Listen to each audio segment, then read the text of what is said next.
government has for the last few years aggressively put in place measures to make possible the Vice President's digitization drive. There are certain things that ought to be in place in Ghana to be able to bring interest rates down on a sustainable basis. You need to make sure that everybody is uniquely identified.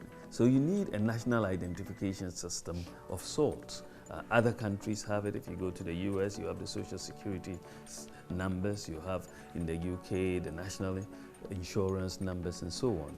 So we thought that here you need to address this issue of unique identity and have a digital biometric ID card system for everybody. This is the thinking that went into making sure every Ghanaian is uniquely identified by owning a Ghana card. It is not an ordinary card, as explained by Moses Kwesi, Executive Chairman of Margins Group, developers of the Ghana card. The card is just the output of a system, and the system is designed with the social, economic, and political objective in mind. Because in this digital age, what's important is data. You know, in order to be a forward-looking country, which is taking advantage of this digital revolution, the first thing you need to know is, who am I governing? Who are the people in the country? Are they really Ghanaians? What is the demographic spread of these people? What's the segmentation? What do they do? Where do they live? And that will tell you what your social, political, and economic aspirations should be, because you serve the people. So for instance, we know that 60% of Ghanaians are under 40, for instance.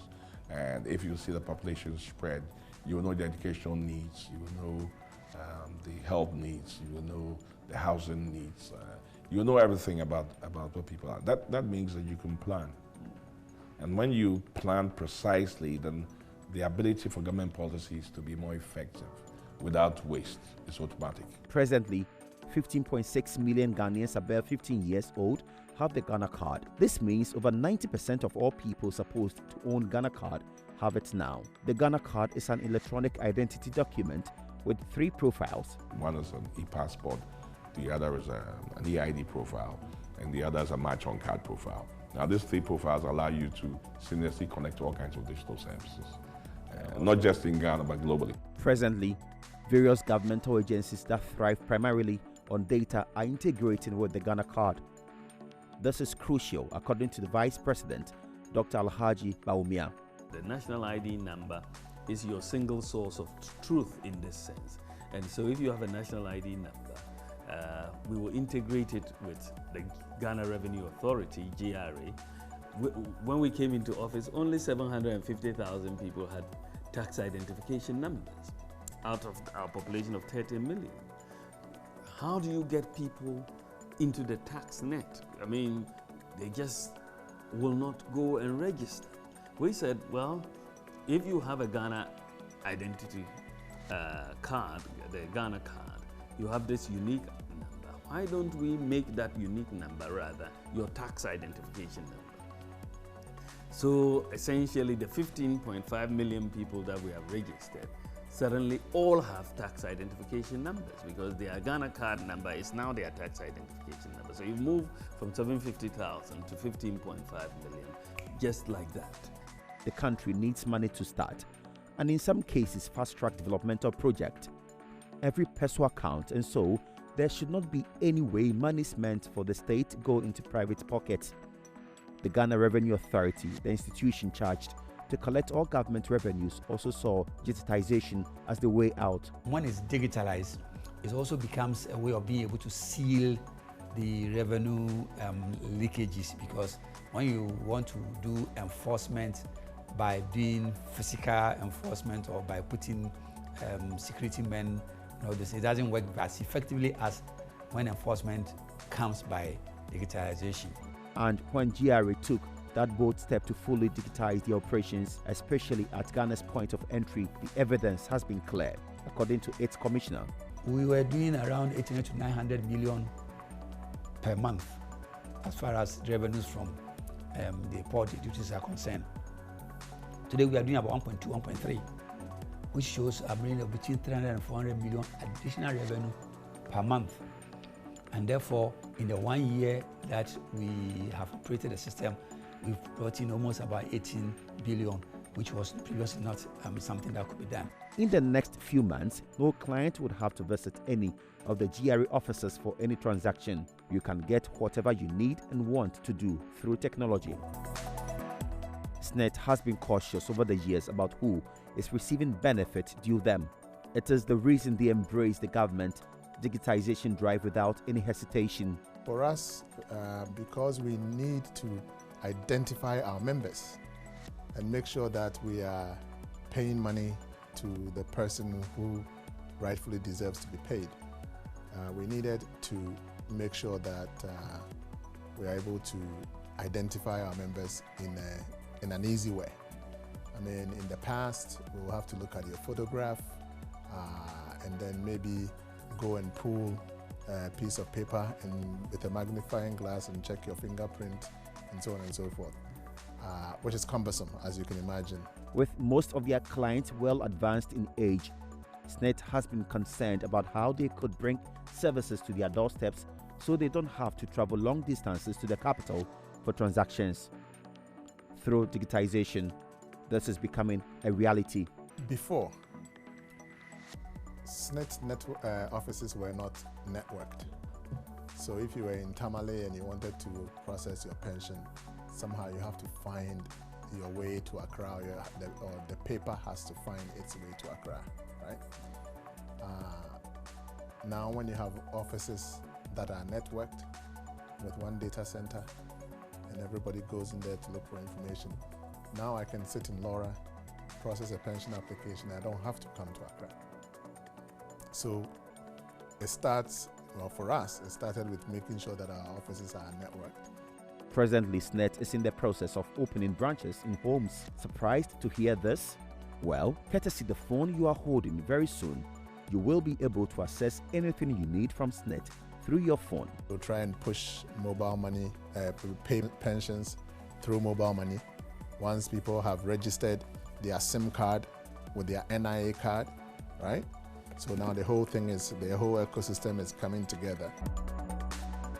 Integration allows us to build a system, that is very much together. If you have standalone systems, you don't really see what is happening across. What SNET is doing feeds into the government's quest to make Ghana a cashless society.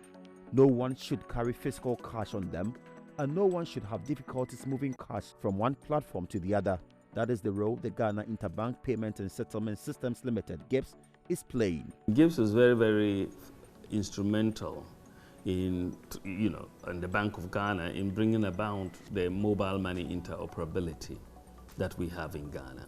The mobile money interoperability that we have in Ghana is addressing a major issue of two issues.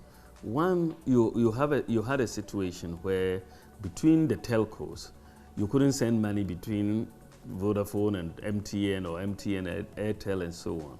So that was one thing. And then also there is a problem of so many people who did not have bank accounts in the country. So they were financially excluded. But most people had mobile money accounts, over 16 million people, right? So we said that why don't we make the bank account interoperable with the mobile wallet? Now, Ghana is the only country that I'm aware of in Africa that has done this. So by making the bank account interoperable with the mobile wallet, essentially you are bringing in the people who didn't have bank accounts to have some type of a banking service similar to what a current account would do with a mobile money account. Mobile money is growing, bank account holders are growing. They can either have access to their funds via the card systems or the clearinghouse systems. What we have done is, how do we interconnect all of it? So irrespective of where your funds resides, either in the wallet or in the bank account or these are or in the fintech wallet or a telco wallet or a bank wallet, you are not restricted. So we interconnected all of it and we christened it the financial inclusion triangle. For those in need of instant payment, The Universal Quick Response Code, popularly known as the QR code, introduced by the government in November 2020, is their best choice. The Vice President purchased food with it during its outdooring.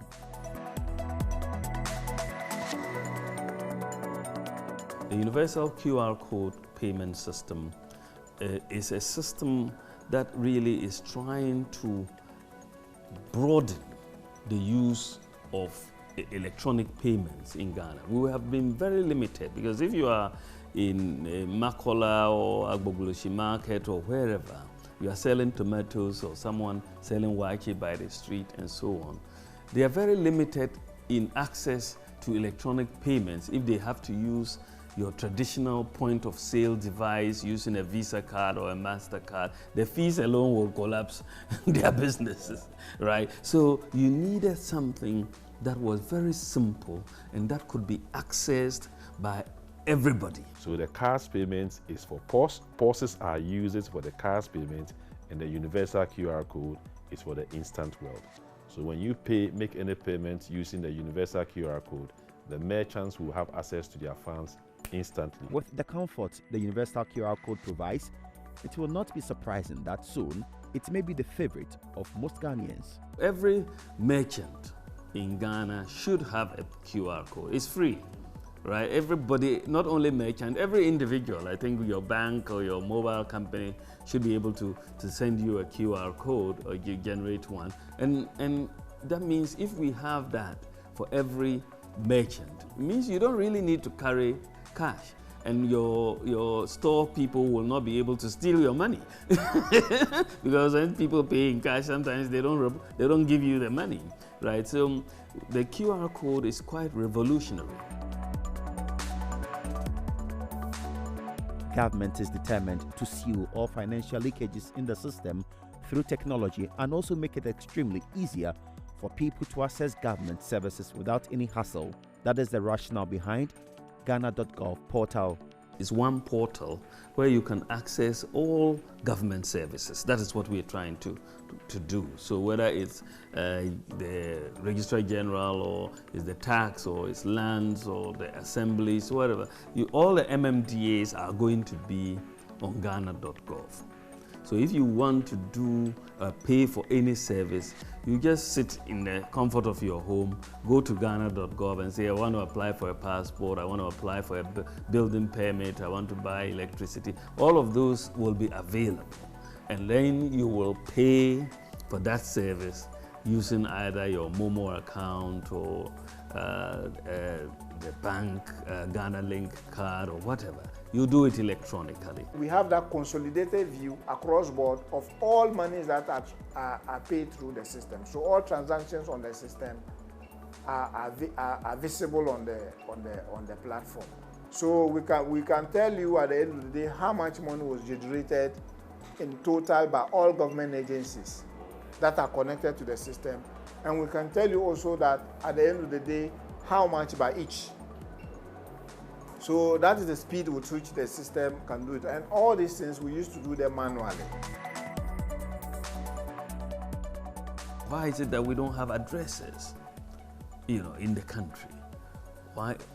What is the problem? Why are so many people not having bank accounts? Why was it the case that if you are an MTN customer, you couldn't send money to a Vodafone customer because there was no interoperability? Why is it that people will drive with fake driver's licenses? Can a policeman check quickly if the driver's license is fake or the vehicle registration is fake or the insurance is fake, right? So all of these things, if you don't have a system to be able to address all of these issues, then you will be working in the context of an informal economy. An informal economy doesn't provide you the type of data you need to manage an economy. This is not the only action government is taking to protect Ghanaians through digitization. We will see a modernization of Ghana as the President Nana Akufo-Addo has asked us to do.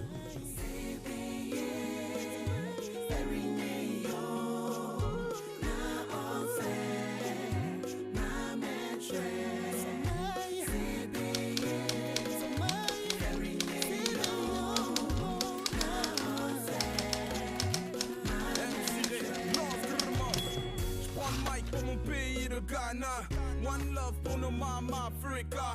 Kumasi en sacrum Charlie. J'y vais depuis que je suis môme, c'est Waté. Oh, and you m'n'était à bas. Et c'est même pas du Azonto, c'est ça. Mon passeport est français. Charlie, mais je sais.